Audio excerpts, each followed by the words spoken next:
na simanzi zimeikumba familia ya Bwana Mohamed Ali Bakari baada ya kuripotiwa kupotea baharini tangu siku ya Jumatano mpaka leo hii kutopatikana.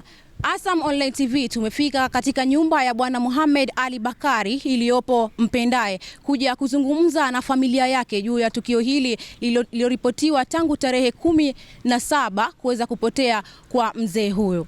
Mimi ni Mwanakheri Mdunga Omar, nyuma ya kamera ni Abillahi Abdallah. Huyu mzee alipotea anaitwa Mohamed Ali Bakari, ana miaka 54, ni mkazi wa Mpendae.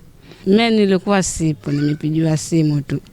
Dada, baba toka jana kuja kaeka pesa chakula, alipeka pesa chakula, mida saa 8 kaja kuchukua chakula, akala, akaondoka akasema mimi naenda zangu baharini, kwenda zangu baharini, napigiwa simu mida saa 7. Baba toka jana kenda baharini, hajarudi mpaka sasa hivi, wala si kawaida yake. Akawa kama hajapata kitoweo anaweza kuja mapema saa 2 saa 3 tunamuona, lakini tokea juzi tarehe 17 hadi tarehe 18 na jana kurudi kwa hajarudi. Pia hatujapata taarifa yoyote, tunakuja kuambiwa baba yako hajarudi. Kwa hajarudi, kwa nikaenda wapi? Nimeambiwa kaenda baharini toka juzi, ili juzi aende baharini, jana arudi. Kwa hajarudi, nikamwambia toka saa ngapi? Akaniambia kaondoka hapa baba saa 9, kachukua chakula, alipochukua chakula kala, alipochukua chakula kana zake baharini. Kuna zake baharini jana ili arudi. Kwa arudi katumeka saa 1, saa 2, saa 3 mpaka saa 4 tunamsubiri baba aje. Kwa kumsubiri baba aje mpaka saa 5 saa 6 tukaingia wasiwasi sisi watoto. Si kawaida yake. Baba kama mpaka saa 6 7 hajarudi, si kawaida yake. Tukamtuma ndugu yetu aende kule kazini, anapofanya kazi sehemu nyingine, ana kazi ya kulima. Yana uvivu na kulima. Akaenda kule, baba hayupo. Kwa hayupo, ana ami yake hapo Wandras. Akamwambia baba kutokana na nini mpaka sasa hivi hajarudi? Na ala si kawaida yake. Hebu babu toka ukamtizama uko baharini, ama kama waulize wenzake umemuona au hajamuona. Ami yake akatoka. Kwa kutoka kaenda kule kauliza mtu fulani mmemuona? Hatujamuona. Akaja kutoa taarifa, nimeenda kutizama mie kule sijamuona. Ami yake akarudi tena huko baharini kutoa taarifa. Akamwambia hatujamuona pia. Ami yake kutoka hapa akaja kutoa taarifa, mimi nishaenda zaidi ya mara 2 sijamuona. Akachukua kidau chake yeye, ili kamwambia ameenda kuvua sehemu fulani.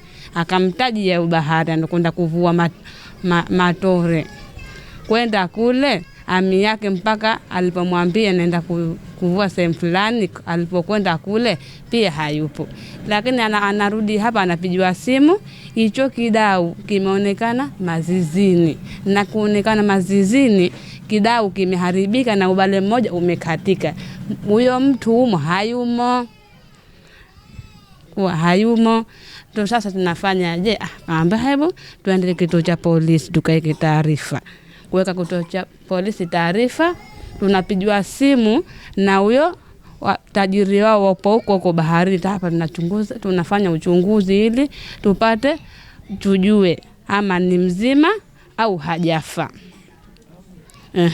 Ndio sasa tunaomba serikali itusaidie ili tupate japo ule mwili wetu wa baba yetu tupate tuusike, ama tujue kama umekufa au haja, kama na Mungu kampenda zaidi kushinda sisi. Lakini tunataka ule mwili wa baba yetu tupate tuusike, tustiri. Tunaomba serikali atusaidie sisi tupate ule mwili wa baba yetu tustiri. Kwa jina naitwa Ali Mohamed Ali. Ni mtoto wa mzee aliyopotea baharini kwa majira saa 11 kwenda kuvua usiku. Mzee wangu aliondoka hapa saa 9 kwenda kuvua samaki kwa uvuvi wa usiku kwenye ngalawa ndogo. Aliondoka peke yake hapa, akasema anaenda kuvua bahari ya Mtwara. Hapa aliondoka vizuri. Sisi tunajua ni kawaida yake kuondoka mzee wetu, akarudi zake majira ya saa 4 au saa 5, saa 3 ndio mida yake. Mimi nimekaa hapa asubuhi, naona mpaka saa 4 mzee wangu hajafika. Nikasema mbona leo mzee wangu kachelewa sana? Nikasema subiri kwanza nivute muda, nisubiri mpaka saa 7 kama atafika. Naona saa 7 hajafika mzee wangu. Saa 7 nikaenda kumuuliza babu yangu, yeye ni ami yake. Naenda ami yake, naambiwa yenyewe kaenda kumfuata huko baharini, anamwona hajafika tangu muda huo. Mimi nikaanza process ya kumfuata mzee wangu baharini huko Mtwara. Mimi nilienda nikahangaika sana mpaka saa 11, mpaka nikapata hicho kijiwa naenda kuvulia. Kufika na mkuta mtu anarudi, ananambia anarudi huko kumsaka mzee wangu. Wamehangaika sana kumtafuta, na mimi nilishuhudia boti inatolewa kwenye maji, mashine pale wanasema wanamtafuta. Muda huo babu yangu sikumuona. Nikaambiwa mzee wangu katafutwa sana kwenye maji, hakuonekana. Nikajiuliza mzee wangu leo kapatwa na nini? Nikaambiwa kuna mmoja kachukuliwa na maji au hatunaye tena. Mimi sikujali. Nikasema nikarudi nyumbani, nikaelezea wazee wangu na dada zangu. Watu wakaanza process. Wakaenda polisi, ikatoka taarifa kama Mazizini kumokotwa ngalawa. Watu wakaanza process. Babu yangu akaenda akaiangalia, akasema hii ni ngalawa, ndiyo ngalawa yangu nilompa. Ngalawa inavyoonyeshwa ni ngalawa yake kweli, aliondoka usiku, na ndiyo ngalawa inavyoonyesha babu yangu anavyonisimulia. Ile ngalawa imegongwa na chombo kikubwa. Sasa haijulikani kama mzee wangu amechukuliwa na hiyo boti ilomgonga au ni zuruba, kama kweli imevunjika. Kiukweli hatujui mpaka sasa hivi. Tunaomba serikali tusaidie, ifanye process kama tujue mzee wetu ni hai, amekufa au amechukuliwa, ichukuliwe sheria. Tunaomba serikali inisaidie mzee wangu. Mimi ndio kaka mkubwa hapa, nategemewa. Mimi na dada zangu 3 na ndugu wangu 4 na mlezi mmoja tunamlea.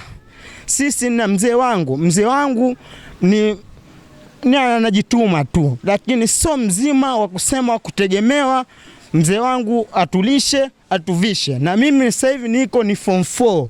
Siwezi kusema niache skuli nifanye mambo ya familia, haiwezekani.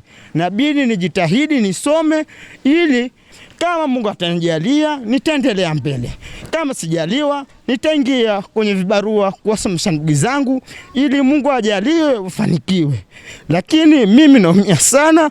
Mzee wangu namshukuru, simsemi kwa ubaya wala kwa wema. Mimi mzee wangu kajitahidi mpaka anapoenda pwani huko anavua. Mzee wangu ni mbovu. Mzee wangu anaondoka hapa miguu shavimba na uso kwa kwenda kutafutia sisi wanawe.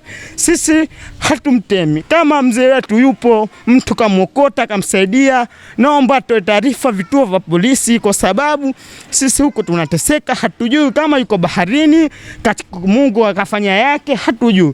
Naomba serikali Mama Samia Suluhu Hassan atusaidie. Mwinyi baba yetu siku zote tunamsupport, tunaomba tusaidie, kwa sababu mimi ni familia yangu siwezi kuishughulikia na soma. Aidha, tumezungumza na sheha wa shehia ya Mpendae kutaka kujua ni hatua gani ambazo wamezichukua baada ya kuripotiwa kupotea kwa bwana Mohamed Ali Bakari. Jana mnamo saa 3:30 usiku nilipata taarifa ya mwananchi wangu kuwa alikwenda baharini, lakini kwa bahati mbaya hakuwahi kurudi.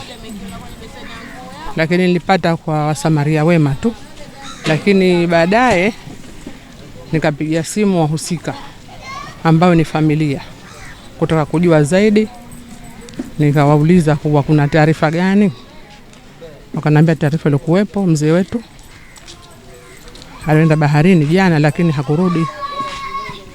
Kwa hiyo mimi pale Ngazi yangu mimi kwanza ni askari wangu wa shehia, lakini wa pili ni viongozi wa wilaya. Kwa taarifa nao wanahangaika kutafuta. Sasa wanahangaika na wao kushughulikia hili swala. Sidhani kuwa kiongozi unampa taarifa kama hiyo akakaa. Sidhani. Itakuwa nao wanahangaika kwa upande wao kuhangaikia hili swala ili mwenzetu naye apatikane, tumjue yuko hai ama kishafariki tujue.